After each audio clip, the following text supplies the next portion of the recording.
Hi, I'm a person on the internet and you probably shouldn't be listening to me.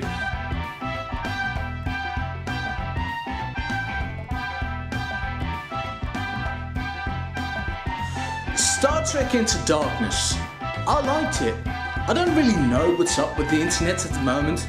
It seems that everything ever that exists everywhere needs to be criticised. I'm not one of those people. Now, fair enough. If something is shit, I will say Blade 3. But Star Trek Into Darkness, I actually genuinely like the film. I'm not saying it's the best movie ever. It's not even the best Star Trek movie ever. It's probably somewhere along the lines of Tron. I was gonna say Tron. Tron is not a Star Trek movie. What I meant to say, it's probably somewhere along the lines of The Search for Spock. Everybody always says the curse of the Star Trek movies is the first one is bad, the second one is good, the third one is bad, fourth good, fifth bad, sixth good, etc, etc, etc, etc, etc.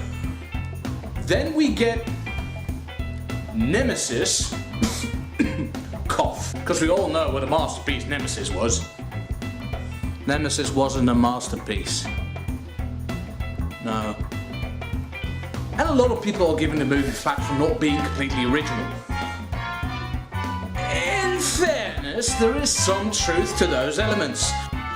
Oh, by the way, have you noticed I'm looking slightly to the side of you, as if something is there? Something might be there. Anyway, as I was saying, I'm drinking a lot of beer. The movie has its flaws, obviously. I hate the fact that you get 5 minutes of quiet time and then suddenly it's like, Oh my god! Everything is falling over! and then everything has fallen over. Seriously, without getting into spoilers, quiet time between Uhura and Spock, 5 minutes, kaboom! Quiet time between Spock and a character called Marcus, kaboom! Alright, the first time it happens you get Mickey Smith. Okay, it's not really Mickey Smith. Mickey Smith is a reference. First time it happens it catches you unaware. After that it got more and more annoying for my part. And then we get to the big clue. The big clue of the movie is that everybody already knew the big clue of the movie. If you have not seen the movie, wish to look away now. So, the big clue of the movie, the fact that Benedict Cumberbatch is Khan, which everybody knew that he was going to be Khan, is basically Hollywood's worst kept secret.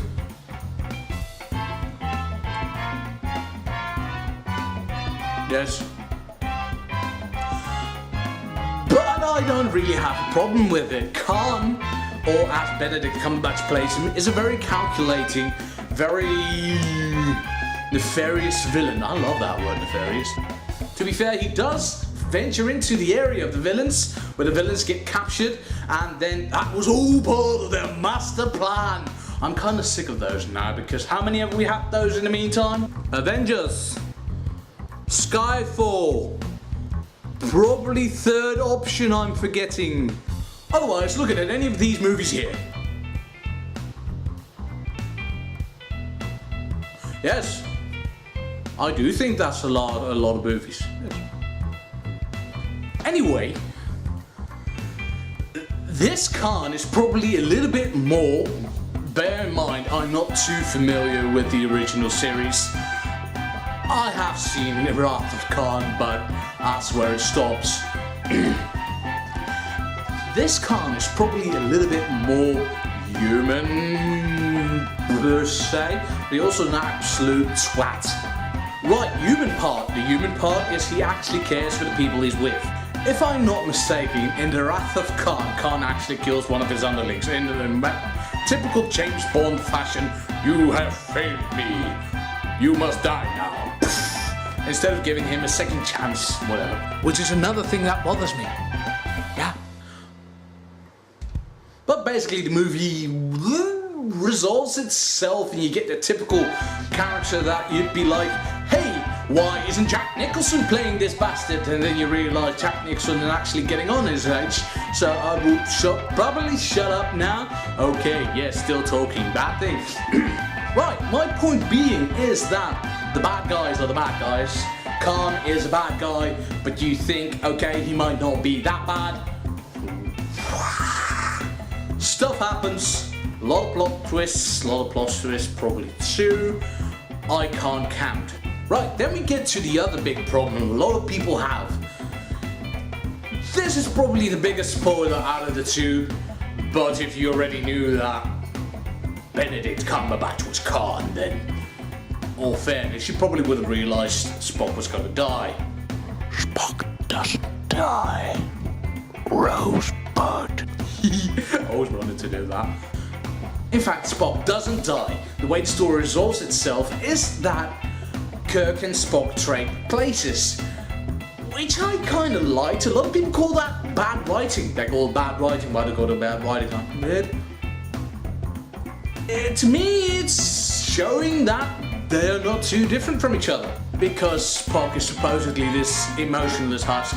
So him being not that different from Captain Kirk, well, it's a running thread from the first movie. All in all, I find the movie serviceable. It's not bad. I've seen better. Go see it. If you like Star Trek, if you like the reboot.